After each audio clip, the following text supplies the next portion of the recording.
The Hall of the Galactic Concord was a structure older than any civilization that sat within it.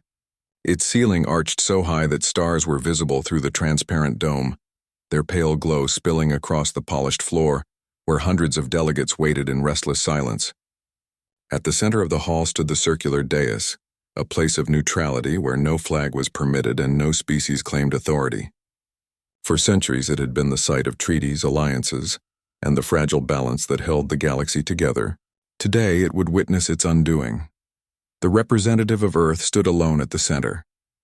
The human delegation had arrived with their usual composure, faces unreadable, posture disciplined as though carved from stone.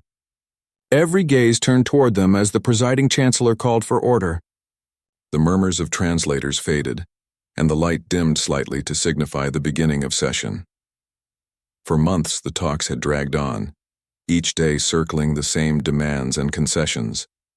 Humanity had entered the Concord generations ago, seeking cooperation and peace, bringing with them the innovations that had reshaped interstellar trade and defense. But the balance had shifted. Too many worlds had grown comfortable using human advancements without offering respect or equality in return. The humans had tolerated it at first out of patience and diplomacy, yet patience had limits. The Chancellor's voice echoed across the chamber. Representatives of Earth, you have refused the amended proposal. The Concord cannot continue to accommodate the demands for unrestricted autonomy within shared territories. Such a stance is untenable. The human envoy did not flinch. His tone was calm, but it carried a quiet weight that silenced even the most defiant delegates. We understand the Concord's position. We have considered every word of your offer, every revision you sent to our council, but the conclusion remains unchanged. Earth will not be bound by a council that denies its right to act freely in defense of its people. The Chancellor's expression hardened. Then you leave us no choice. By the authority of this body, if Earth withdraws from Concord jurisdiction, all shared treaties, trade protections, and security pacts shall be void. Are you certain this is the course your world chooses? A long silence followed. Some delegates shifted uneasily. Others whispered through private channels, their languages flickering across holographic displays. The human paused before answering, his gaze sweeping the assembly of hundreds of alien races. Yes, we are certain. Gasps filled the hall. The Chancellor struck the floor with her staff, the sound reverberating like thunder. Then let it be recorded. The Concord recognizes the voluntary withdrawal of the Terran Federation. May your path not bring ruin to others. The human's expression remained unchanged. Ruins are rarely caused by those who seek peace. Farewell. The chamber doors opened and the human delegation departed in perfect silence. No one dared to speak until the sound of their boots faded completely. Only then did the hall erupt into noise. Voices shouted through translators, debating the implications, questioning how such a powerful member could abandon the Concord. The Chancellor called for order again, but the harmony that had once governed the chamber was already broken. For centuries, humanity had been a stabilizing force. Their fleets had protected trade routes, their engineers had rebuilt devastated worlds after wars, and their technology had kept entire sectors safe from raiders. Now all that strength was withdrawn behind the borders of Sol, leaving a void no one could fill. At first, the other species reacted with arrogance. They will return, some said. No civilization can stand alone against the galaxy. But as months passed, the expected return never came. Instead, reports began to circulate, quietly at first, then spreading like wildfire. Human outposts along the frontier went dark, their stations stripped bare. Fleets that once patrolled shared sectors vanished without trace. A massive movement of ships was detected near the edge of human space, their signatures masked by advanced shielding. Those who tried to scan deeper found only silence. When traders attempted to cross the border, they were met with automated warnings to turn back. No threats, no weapons, only cold mechanical voices repeating the same phrase. Entry denied. Human space is closed. The Concord tried to send envoys. None were received.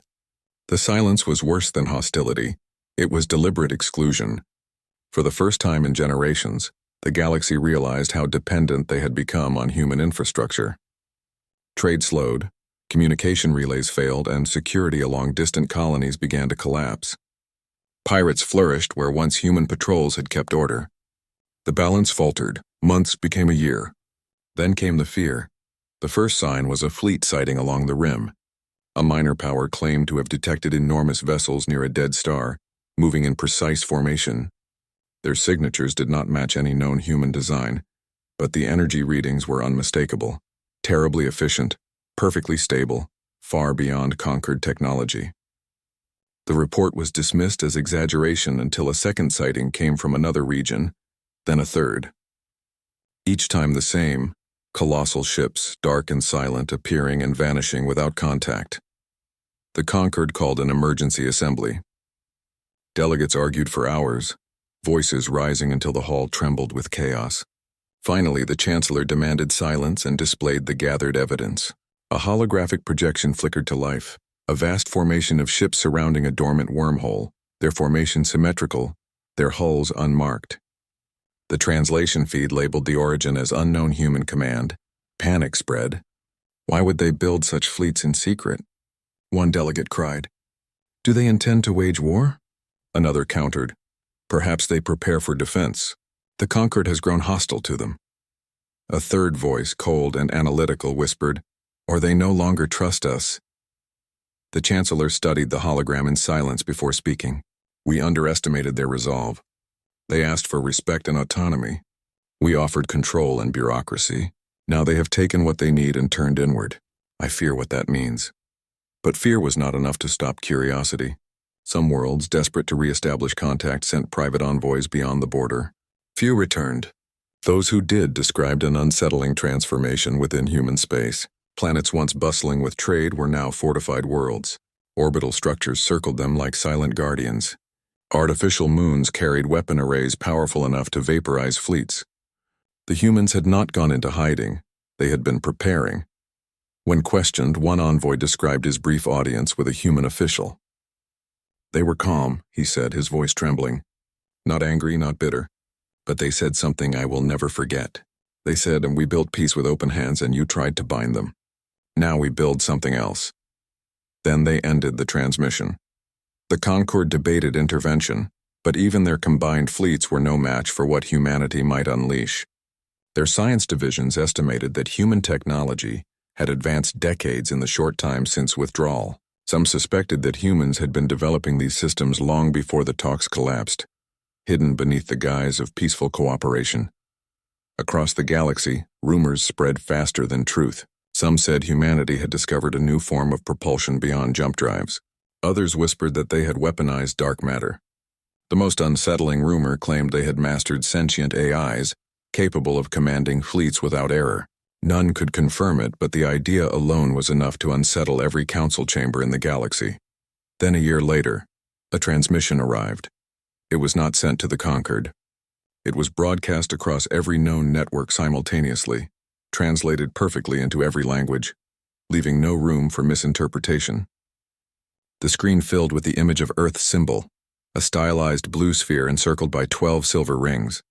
A human voice spoke, calm and measured. This message is for all who share this galaxy. Humanity has withdrawn from the Concord and all its affairs. We will no longer participate in collective governance or shared defense. Our borders are closed, our people united, our future our own.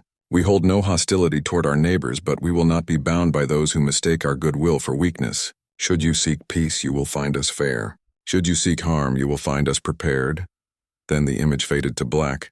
No threats, no ultimatums, just a statement of fact. Yet the effect was greater than any declaration of war. Trade routes shifted overnight. Border fleets retreated to defensive positions. Even the most powerful empires reduced their patrols near human space. None dared to test their resolve. In the following years, the galaxy changed. Without humanity's mediation, old rivalries reignited. Two major powers clashed over disputed systems, their conflict consuming entire sectors before ending in ruin. The conquered tried to intervene but lacked the strength to enforce peace. Their authority crumbled as member worlds withdrew, seeking to protect themselves. Meanwhile, human space remained quiet. Observers reported only distant movements, fleets relocating between stars, massive stations being constructed near unknown coordinates. No one knew what they were building, but everyone feared it.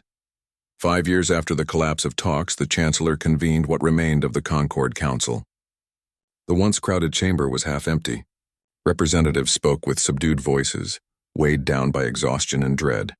The chancellor stood before them, older now, her tone